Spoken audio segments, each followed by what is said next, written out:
Okay, here's an update of where we are. It's really ironic that, you know, the guy's like got everyone tuned in, and he's saying, "Oh yeah, stick with me. I'll show you how to do something," and then his family call him to harass him basically on a house party app. And well, you don't speak to them that often, and you feel kind of bad and stuff, and you're busy all the time, so you go for it, and then you're just doing work naturally as you carry on talking, and they they sort of like stopped me making the videos. So this is where we are now. I got tired of doing 600 grit sandpaper. There you see it in the background. And I moved on to 400 grit, and that took a bunch more material off of the top. I'm focusing only on the top now because that's where the main inspiration is. So you can see all of the sides and stuff are still glossy. I'll match those up later. But what I've done is I've used my Dremel tool, and I've gone in and taken chunks of lacquer out of the top. Some of them prettier chunks than others. I'm not sure about these still, but I will work with that. I've done some scratching with the blades here. We've got play marks, we've got play wear, sort of like this kind of stuff. I've gone in with a tiny screwdriver like this, and I've just knocked it into the top a few times around here, and I've just built up, just a few chips and stuff. Now the main thing that you're seeing here is work with the blade. Now this isn't the easiest thing to do, and it's kind of like if somebody who can draw and you give them a pencil, they can make something that looks pretty good, right? Well, it's the same kind of ethic. It's not that difficult to make it look good, but to make it look realistic, you kind of have to study and look at the lines that natural lacquer checking makes, and it does these things like quick movements, deviations away from being a straight line. They join up from corners of bumps to other corners of bumps, stuff like that. So you kind of go with the flow. You keep. And on a spruce top like this, it's important to keep really thin lines. On something like a Strat or a Les Paul, the lines will get much thicker, they vary a lot. You get lines that go across like this, like Aztec steps. You get lines that go across each other. On this kind of top, you won't. You just get lines that basically follow the grain of a spruce top. The grain of a spruce top, you can even see it through. It's through the top now. It's very thin sort of shades, and I'm just kind of echoing that with these lines that I'm doing with the scalpel, just like this.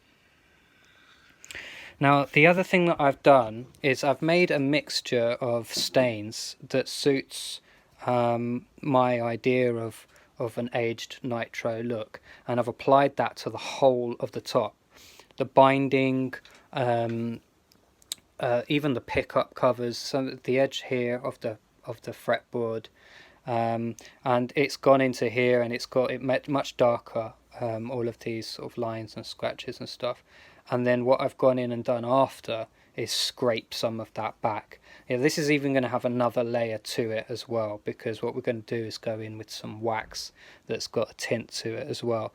So a lot of progress has been made. You haven't seen a lot of progress, but I've told you about it, right?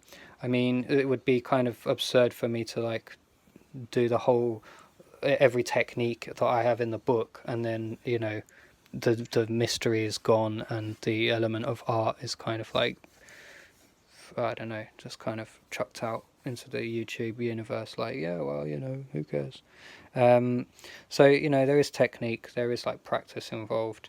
You just have to look at the old guitars, really. I'm basing this off of an old Hofner that my customer Joe really likes, that I really like as well. and it's got these kind of scratches, it's got these kind of divots, it's got these kind of specks, it's got this kind of wear around here where your arm's rubbing against it all the time, and you know the lacquer's tinted. So we've done all of those steps now. The top is looking pretty much there. You put the guard back on, get a bit more of the idea of how it's going to look finished, and the guard, you know, you can always like check back and reference, like, oh okay, yeah, well, oh yeah, it's looking a bit more, oh yeah, I need a bit more down here. The metals are awesome.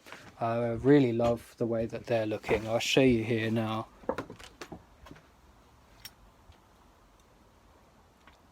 You can see the sort of watermarks, the kind of stained, kind of brushed up, kind of just oldness of it. It's just like amplified to the max.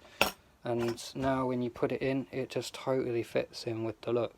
And something that was shiny and kind of cheap looking before now has the air of something like that's been through a lot, and that's really important to someone, and that feels way more tactile and more interesting, and just to me it's just like much more interesting and much more fun. So I've got to take the rest of the metals out of the box of Doom. This one, Doom metal, this is where it all started, and you can see now rust, you can see decay has happened, and that's just a few hours, maybe an hour or two, maybe 2 hours, yeah. But what I need to do now is rinse these off, because that will carry on decaying, and it's not something that you want to be like, you know, you don't want it looked like it was drowned by a sea captain in you know, 1581. You want it to look like a 60s base. So excuse my messy kitchen and my organic tin of beans. Gross. We'll get these cleaned up, and we'll get everything back together soon.